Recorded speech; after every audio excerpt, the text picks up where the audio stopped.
Good evening, ladies, gentlemen, noobs, hackers, leets, and pros, and welcome to Gamestah's coverage of Respawn LAN version 28. The theme is Throne of Games. My name is Kit Fox. The man sitting to my left is Cold Blood. We are joined here by two of the powerhouse League of Legends teams here at Respawn V28, the currently undefeated Strength in Numbers, joined by Team Fibonacci Five.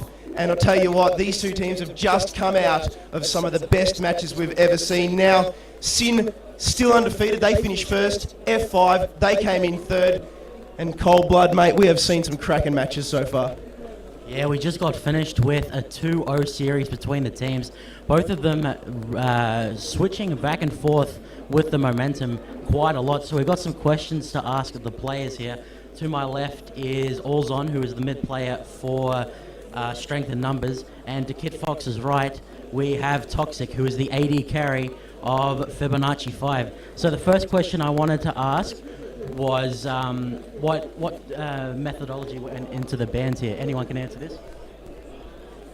Well, I think it's pretty much just goes by match history. Just because we don't know each other, it's pretty much purely on match history. And what champions are also played by the pros, we tend to ban. So Zed, Shen, because whenever I go for a kill, I don't like Shen putting in, and I like to go for kills, as my team knows. Especially if it's 1 vs 2, I don't care. But and I think who has to be banned? And Aatrox, because well, it doesn't work well with the Kazakhs. And the passive, yeah. Have you got anything to say, Toxic? Yeah, we just banned out all Allzon's champions every game. Definite focus bans onto Allzon there. Definite focus bans. So now we saw in the second game where you guys actually did a lane swap. You actually sent the bully Yorick down to bottom lane. So was there any methodology behind that one? Was that preempted or was that just a pure counter? I just wanted to farm easier, so I went up, and also we were like, I was just thinking Malphite had silver, so we can probably stop the lane, hopefully. Yeah. And then it worked out for us, but yeah. Now the momentum in that game was something that was interesting to touch on. So when the momentum changed about 3 or 4 times, what thoughts were sort of going through your team's head? Someone else want to take this? Nothing? Proof that Oceanic League players don't actually think. They put their heads down and they just go for it. Cold?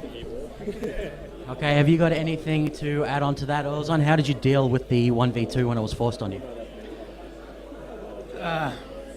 It's just purely comes down to if it's actually possible for me to do it or not. But with the push and pull, I think both teams had moments of tension that forced them to throw back and forth. So it was push pull, people getting caught out, and in the end, I think they threw a lot more than we did.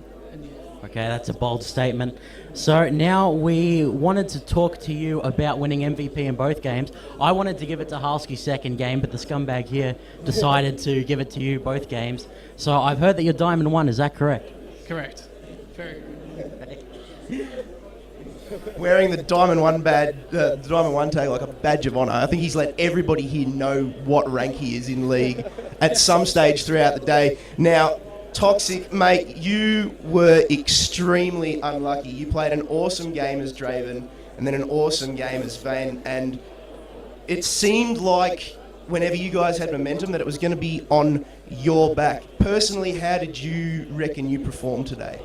I think in the first game it was just really hard because they had the Kazakhs, that just destroyed me like so hard. If I'd stuck with my team in that fight where we pretty much threw it at the end, maybe it would have gone a lot better, but that was a tough game.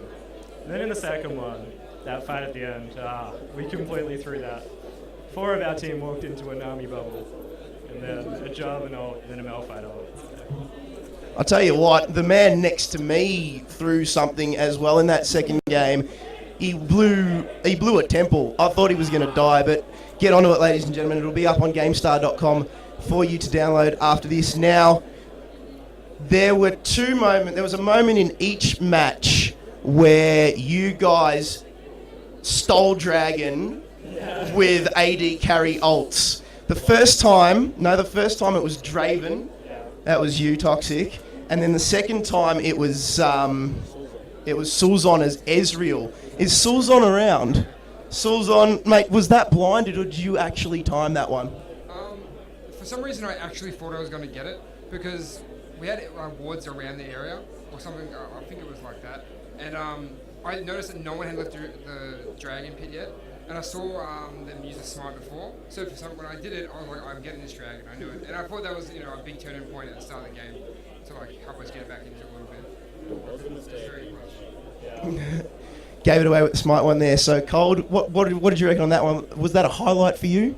I think AD carries need to be nerfed. The global ults are just too silly, I think. We saw a lot of really strong global ults. There was one point I remember Toxic killed Brendan when he was just recalling in the bush minding his own business. And he was like, he wasn't going to reach there, so he just throws out the whirling death. I thought that was pretty outrageous. Okay, so we wanted to ask both teams. We'll start with you guys, the strength in numbers. Does anyone get really angry when the team's not going your way? So the jungler who doesn't get nearly enough praise is and apparently doesn't like it when he doesn't get enough praise.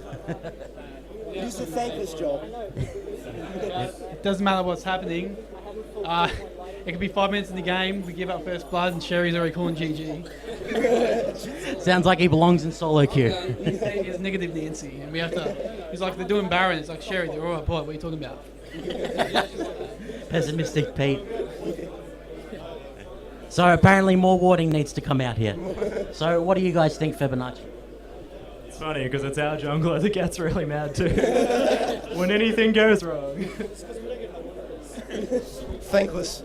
Definitely a thankless job jungling. It is the glue that holds a team together. Yeah, that's right. That's exactly right.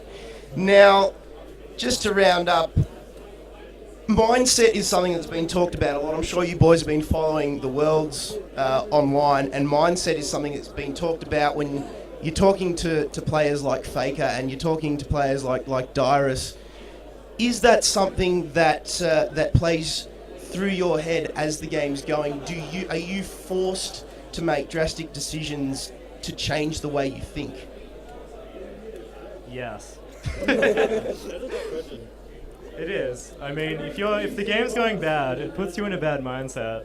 Well, it puts me in a bad mindset. It's like, I don't know, it's just like, if I'm doing bad, because I feel like I need to be doing good for us to win. And if I'm doing bad, I'm just like, oh, we're so screwed and stuff. Like, we can still win, but yeah, if I'm doing bad, I go on tilt pretty easily. So you feel you can do more all the time?